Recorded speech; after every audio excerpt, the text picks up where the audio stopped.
Rico tidak banyak memiliki waktu untuk menunggu lagi, karena dia harus terbang ke Cina untuk urusan bisnisnya. Rico akan mengurus urusannya setelah dia kembali dari perjalanan bisnisnya ke beberapa negara.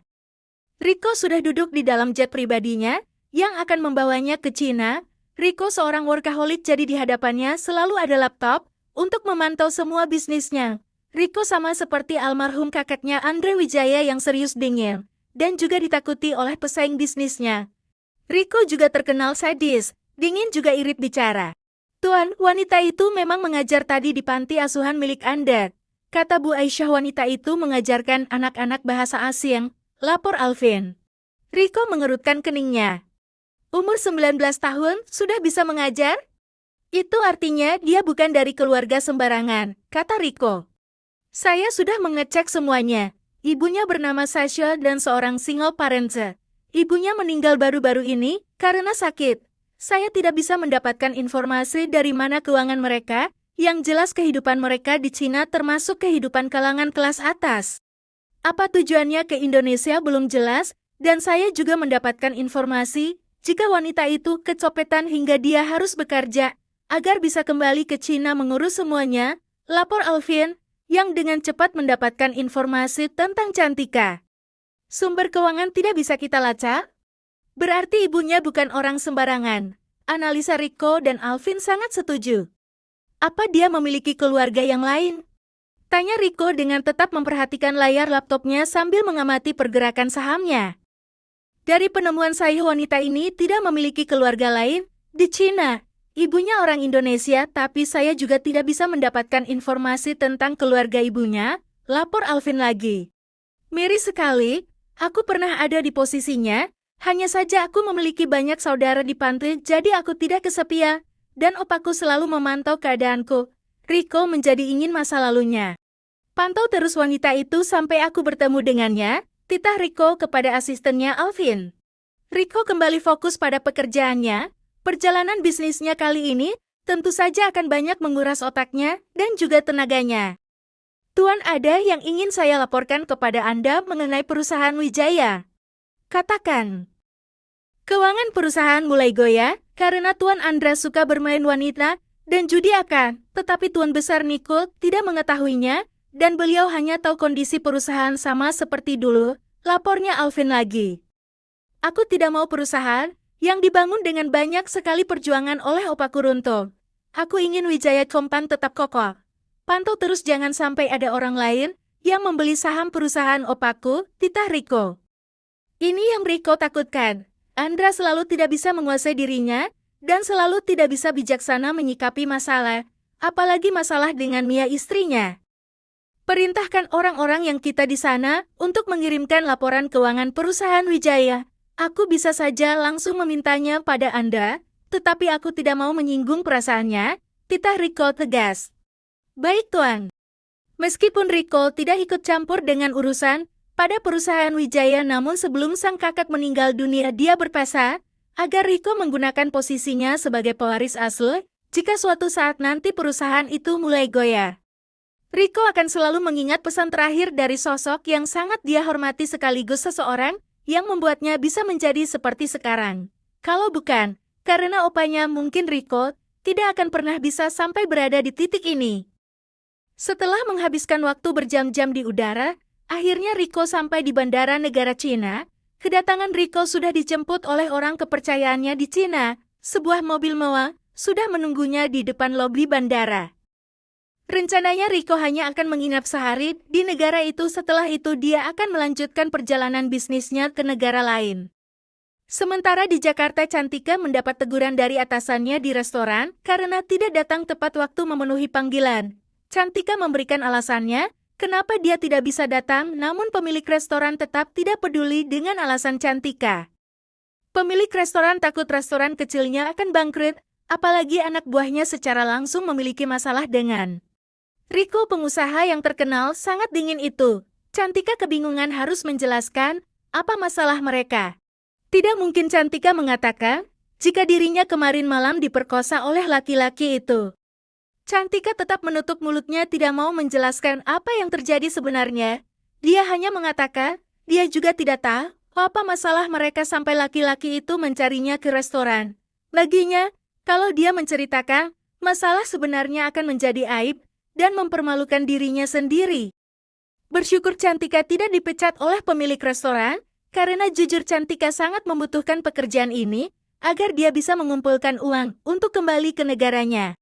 Cantika bekerja seperti biasa di restoran sama seperti hari-hari sebelumnya, dia lewati dengan tenang, hingga beberapa minggu kemudian ada sesuatu yang terjadi pada tubuhnya, yang sering kelelahan, dan juga sering pusing membuat dirinya tidak nyaman bekerja. Cantika, kamu kenapa? Tanya salah satu temannya di restoran itu, melihat Cantika terus muntah-muntah dari pagi. Aku tidak apa-apa, mungkin aku masuk angin, sahut Cantika sampai dia menyadari jadwal datang bulannya juga ada masalah beberapa hari ini. Cantika kebingungan. Apa yang mesti dia lakukan? Jika dirinya benar-benar mengandung benih laki-laki itu, ingin rasanya Cantika menangis sekencang mungkin, agar hatinya menjadi plong. Sepulang kerja Cantika mengendarai sepeda matitnya mampir ke apotek terlebih dahulu membeli alat tes kehamilan. Ingin memastikan terlebih dahulu kondisinya. Setelah membeli tes kehamilan, dia langsung menuju ke kosannya. Cantika menampung air kencingnya untuk melakukan tes. Cantika menunggu harap-harap cemas hasil dari tes pack itu. Cantika menutup mulutnya setelah hasil tes itu keluar dan menunjukkan 2 garis merah yang begitu jelas dan artinya saat ini dia sedang mengandung benih laki-laki itu karena kejadian malam itu. Cantika berpikir kemana dia harus mencari laki-laki itu karena tidak mungkin orang mempercayai jika dia mengatakan sedang mengandung benih laki-laki itu, bahkan mungkin saja orang menganggapnya sudah gila.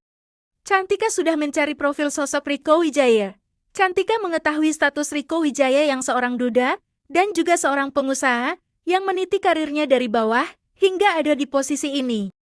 Sampai malam Cantika belum menemukan solusi dari masalah yang sedang dihadapi, sampai tidak terasa Cantika tertidur pulas di atas lantai yang dingin sampai matahari esok.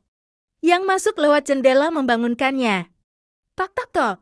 Suara ketukan pintu terdengar jelas di telinga Cantika yang berasal dari pintu kamarnya. Cantika mengerutkan keningnya karena selama ini tidak ada yang bertamu ke kosannya. Karena saking penasarannya Cantika mencuci matanya terlebih dahulu sebelum membukakan pintu kamar dan melihat siapa yang datang mencarinya sampai ke kosan. Anda mau cari siapa? Kalimat Cantika terhenti setelah melihat sosok laki-laki berbadan tegap yang berdiri di depan pintu kamarnya. Ganti pakaianmu dan ikutlah denganku. Ada hal yang belum kita tuntaskan sejak sebulan yang lalu dan aku ingin semua masalah kita jelas hari ini juga. Ucap Riko jelas dan padat hingga membuat yang mendengarnya tidak kuasa untuk menolak keinginan laki-laki tampan dan menjadi idola kaum hawa. Kedatangan sosok Riko di kosan Cantika tentu saja menjadi pusat perhatian semua penghuni kosan. Siapa yang tidak mengenal sosok Riko di dunia bisnis maupun non-bisnis, paras tampannya mampu menarik perhatian lawan jenisnya.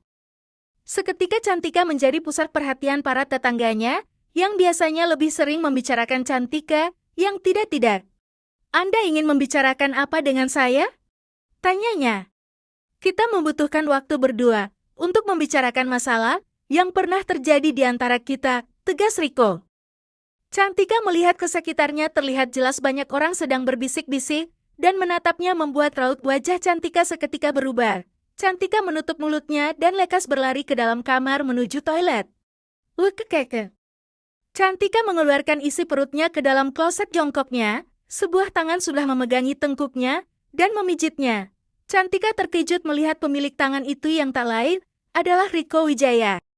Sudah enak kan? Tanya Riko kemudian dia mengambil gayung menyiram muntahan Cantika. Biar aku yang melakukannya. Cantika tidak enak kemudian merebut gayung di tangan Riko tapi dengan satu lirikan dari Riko Cantika melepaskannya. Setelah bersih Riko memegangi Cantika keluar dari kamar mandi sementara Alvin dan anak buah Riko yang lain berjaga-jaga di luar kamar Cantika. Riko melihat ke sekeliling kamar, kondisi kamar yang Cantika tempati jauh lebih buruk dari kamar panti asuhan miliknya. Pakai ini.